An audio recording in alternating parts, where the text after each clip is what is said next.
I'm getting ready to stream a live video to Facebook and YouTube at the same time, but I normally do to Facebook first. So I come on. I normally do the YouTube first. So now let me come on here, see how I sound. How do I sound, y'all? Can y'all tell me? Can y'all tell me? Can y'all tell me what I sound like? Please. So now let me come on here, see how I sound. How do I sound, y'all? Can y'all tell me? Can y'all tell me? I sound good. I got it up. I got it figured out. Okay, here we go. So we're getting ready to go to Facebook. I appreciate you guys rocking and rolling with me as always. You guys are awesome for real. Question of the day: should a married couple, unmarried couple, purchase a home? All right, here we go. Let me see.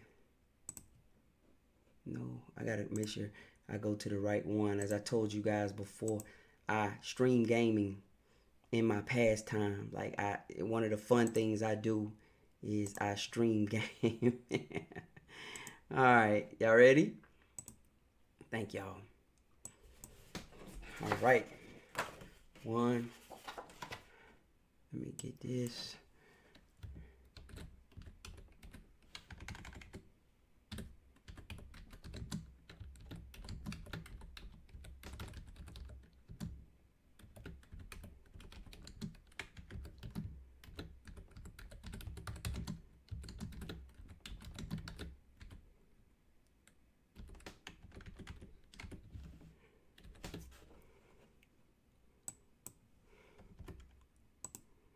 All right, let's get it rocking and rolling. I know some of y'all be sharing my stuff, but YouTube, I'm still working with it. I need an assistant, somebody to help me with my YouTube. Here we go.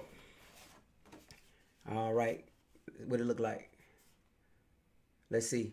Let's see. Can y'all see it?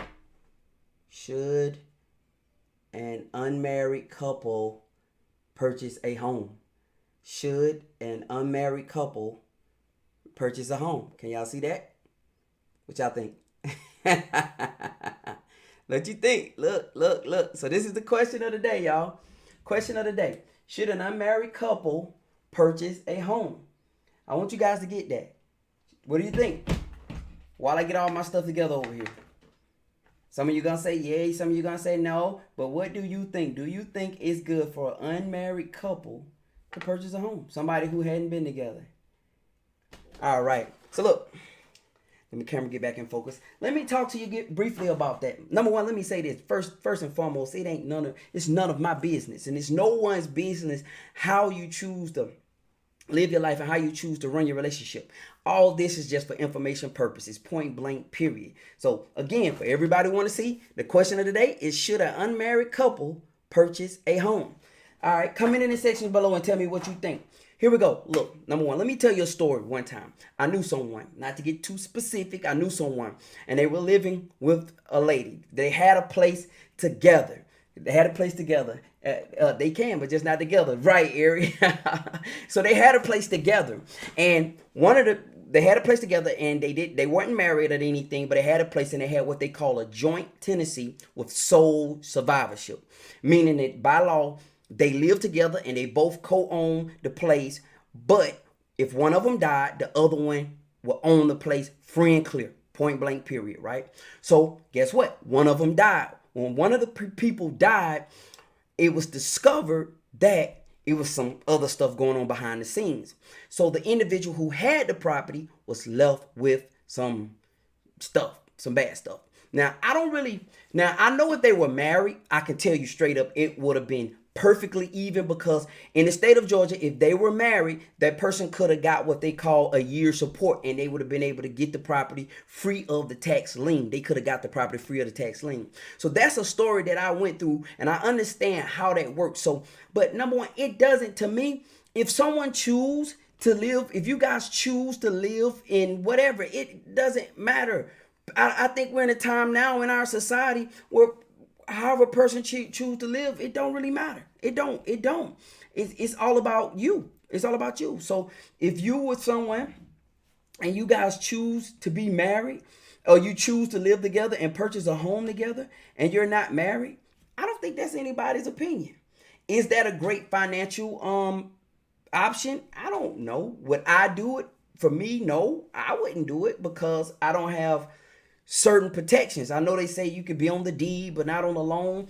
I understand all that. Me and my wife, when we first purchased our home, we were married, but she was on the deed but not the loan. But we eventually refied and got her on the loan. And what happened was when we refied and got her on the loan, we got a better interest rate. We got a way better interest rate because my credit was good, but with her and my credit together and both our incomes together, we were approved for more money, we were approved for a lower interest rate, and we just got a better deal. So that was a good experience for us. So a lot of people have opinions about this and opinions about that, but again, should married couples, it's all relative, it's all subjective, it's all based on what you feel, it's all based on what you decide, it's all based on what you believe. I don't believe there's one set way of doing anything. Now, I do believe there are good financial decisions and bad financial decisions, and I do believe there are great relationship decisions, and I believe there are poor relationship decisions. I do believe that. I do believe we make bad choices at some time. One of the things I want to make sure of is that I'm always financially covered, and my wife is always financially covered. Because if if I die, something happened to me, I want to make sure my wife is able to get certain things, and it's for going through something like that previously. There are certain benefits that a wife has, that a spouse have, that a girlfriend or boyfriend don't have. It's if someone dies without a will, for instance, and they don't have a will, and you're not the legal spouse, trust me, you do not have no rights to that. You don't have rights. It's people in front of you.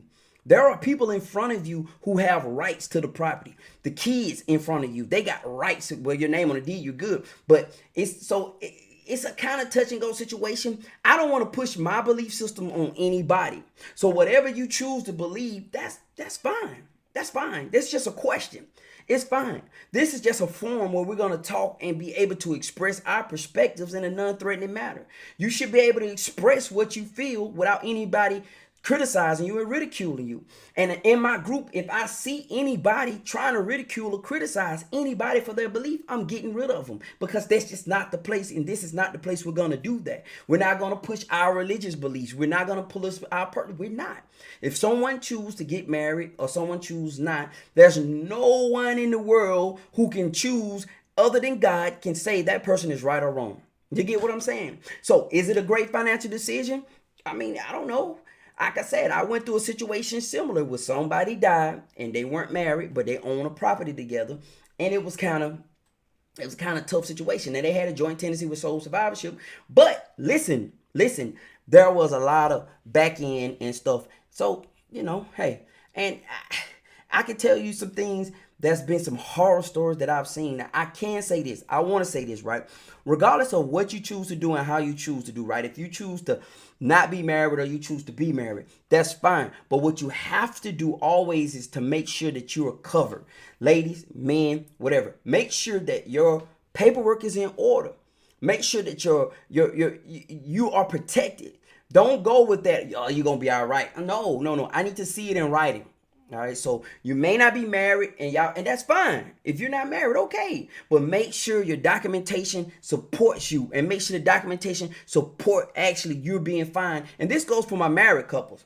All right, so we start off talking about should uncoupled married couples be purchase a home? Hey, that's subjective. A lot of people in the post, we had a lot of people in the comment section that said a lot of things. Let me tell you some of the comments that so you guys can see what some of the people believe. It was some great comments in there. It was some people who said the things they believe, and it's people who say the things that, it was some people in there who said the best way to handle it is to be able to be contractual agreement, Let me tell you what it said. I'm going to go down here. I'm actually on the post itself. I meant to print them out before I did it, but you know what? Hey, we rocking and rolling. So here we go. It has probably 121 comments, but roughly half of them probably me responding. One lady said, and I think she's a real estate agent. She said it's a good question. It said basically, or should one be on the note, and both be on the warranty deed? That's a great question. Should one be on the note, but another one be on the warranty deed? I'm not a real estate expert, So this may be something, and I'm just going over the comment sections that some of the people said. One guy said, married or unmarried, it does not matter. It's how they enter into the purchase with the understanding and agreement in writing of how to dispose of the property upon separation. So that's, I think a lot of people don't really talk about if this don't work on the front end. We don't want to talk about if this don't work. Nobody wants to discuss divorce. Nobody wants to discuss death. Nobody wants to discuss breakup. So if you are unmarried and you purchase a home, you guys definitely, this was the best comment. He says, I want to read that comment again. He said, married or unmarried does not matter. It's how they enter into the purchase and with their understanding and agreement in writing of how to dispose of the property upon separation. That was one of the best comments right there. I mean, straight up, he said some good stuff that if you're going to do it, make sure that you protect it. You know, paperwork is serious. If you don't have your paperwork, one person said, not unless they're married or they're getting ready to get married in the near future. One person said, flat foot, no. Like, no, I would never do it. I would never do it. Somebody else said, I wouldn't, but each couple has to do what works for them. That's legit, right? Regardless of what I do or what I don't do, each individual has to do what works for them. So whatever it works for you and your spouse, make sure that's what you're doing, because there's no template. I want y'all to get that. There's no template. Now, there are certain exceptions, there's certain rules, there's certain things that people, you should probably tap into. But listen, there isn't any template on life and isn't any template. No one owns the patent to success. People have been successful in situations that everyone swore they were being unsuccessful in. But let me read some more couple. I had another friend of mine.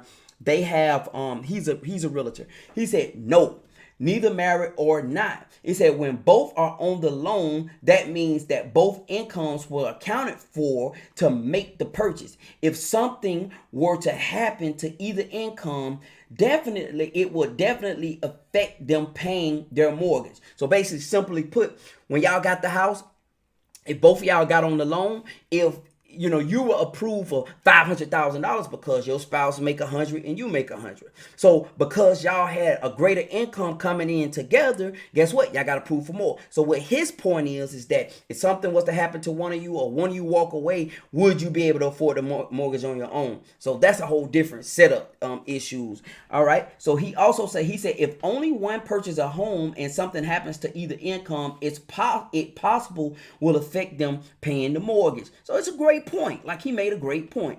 Again, that's a lot of people said nope. Somebody said not wise. Some person said nope, and one lady said nope. I have a story to prove it. I wish she would have expounded, because I would have loved to read it here. But if she said it was too long, she said, but I know I have verified proof. One person said negative, never, nope. Let's move on to. She said next, move on to the next. Absolutely not. One person say not if you're ready to commit. Now, this is a great one. Not if you're ready to commit to real estate, you're ready to commit to a relationship. Marriage before the mortgage. All right, I get it. Most people said no. I'm trying to find some yeses here. It says one person said yes if it's an investment property. Think about that. Yes if it's an investment property. No, if it's a personal property, if you're going to live in it. But, if it's an investment property, if both of you guys making money off of it, but both of you guys going to be responsible for the mortgage and also responsible for the upkeep of the property too. So that could get a bit messy right there, trying to take care of property. And, both of you guys are, and then especially when couples part on tough ways, because a lot of times during great times, everybody talk that great talk of, well, we're going to work it out. But then when couples get bitter and feelings get involved, people change. I'm telling you. So I don't know, but investment property, that was a great point. He said investment property. No, it says it's their decision. Great comment. It's ultimately you guys' decision. And number one, I seen someone on here who might have did it themselves. I hate judgy people. I hate people that judge other folks, who tell other people what's right and what's wrong when they're struggling to get along themselves. Nobody owns the template on life. Nobody. The very thing that people say you shouldn't do, some people have done it and been successful. And the very thing they say you should do, some people have done it and failed. So that's my whole can on that. It says one guy said an unmarried couple should never have the privileges of a married couple because if anything happens along the way, they get burned heavily. That's a great comment and a great perspective. It's a great perspective. Should she said something. This one lady, she was saying, she said, and it's a great follower. She said, should unmarried people have sex? Should unmarried people have kids? So to each its own. You have to do what works best for you. I can walk away and start over and perhaps even make a slight profit from the purchase of a home if things don't work out. And I've never did, it says out. I've never did things the way that society says it should be done, and things turned out just fine for me. Hey, to each their own, and I respect that. I really, really, really do. I posted a question on IG, and some people said, one person said, yeah, I know people that it worked for. I mean, I've known people who've been boyfriend and girlfriend forever, and they stayed together. But I want to say this: that was the whole push of when the homosexuals, I hope I didn't say that, the gays were getting married. They wanted the civil rights of a heterosexual or a regular couple. That's what it was all about. They wanted to be able to tap into insurance. They wanted to be able to get some of their spouse's insurance. They wanted to be able to tap into, if this person died, they want to be able to get their pension from the job and stuff like that. So, being with somebody in a long time is an investment. And not being able to actually recover any of is something that they pass on, and there's nothing in writing. And that's a big thing I've seen. I've seen people die with nothing in writing, and that's unfortunate. So whether you with somebody or not, that's number one. Get you a will, man. Go to LegalZoom, buy you a will, or go to your favorite attorney or whoever. Get your will. And I got mine at LegalZoom, and I put it in what they call a legal vault. It's in their legal vault, and anything ever happened to me, it's there. It's separate. My wife has it. My wife has a copy of it. LegalZoom vault has it. Anybody can always get up. My wife can get up in there and get it, and it's always on file. It's legit. So I know she's gonna be protected. I want to make sure my wife is protected. So I'm gonna wrap it up for today, but I want you to finish this with my comment today. What do you think about this? Talk about it with your friends. Like, talk about it with your kids. Talk about it. Should an unmarried couple purchase a home together? Should you get a 30-year mortgage, a 15-year mortgage? Should you buy and go pick out your actual dream home with somebody? Think about that. I want you guys to kind of chew over that and talk about that and see what you come up with in your own personal discussions. I appreciate every last one of you guys who watch it live and who's going to watch it on the replay. Thank you so much. And again, this is all my opinion, and what you choose to do is totally, 1000% fine with me. I'm not a judgy person, and however you choose to live your life and whatever moves you choose to make is fine. And I don't believe anybody has the right to say anything negative against you. That goes for mama, that goes for daddy, that goes for anybody. Once you make it clear this is what I want to do, then just do it. And don't ask for anybody's advice. I think a lot of times we get ourselves in problems when we ask for advice. So don't do that. But anyway, hey, Facebook, I appreciate you guys as always for watching. I'm going to talk to you next time. Peace. All right, YouTube, I'm gone. Thank you so much for being patient with me as I get this streaming thing down. I appreciate you guys. I appreciate the likes and the shares. I will talk to you next time.